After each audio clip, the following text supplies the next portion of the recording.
this Chrome extension called Diiego is quite helpful.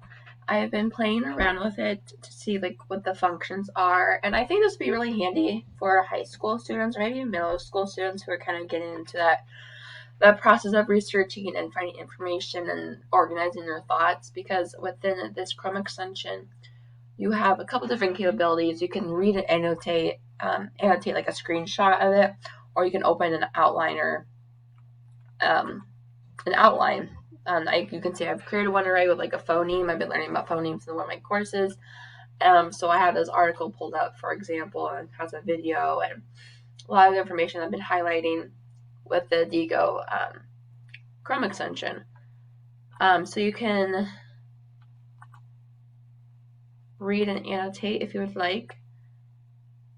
So I can just like within a given language, that sounds cool to me. I'm going to highlight that because I think that's important.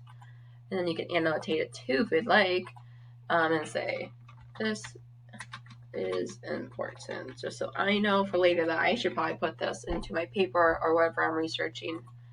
So that gets saved. If I want to add it to my annotations, you see I have that one plus others. You can also get that outline open again somehow. I'm still trying to work out the bugs on this.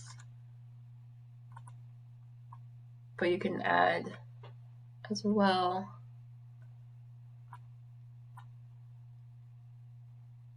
I think. And copy and just paste it, I guess, too.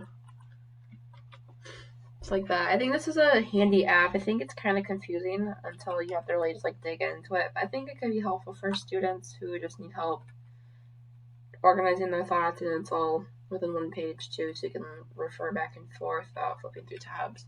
I think this could be handy with practice and more use of it.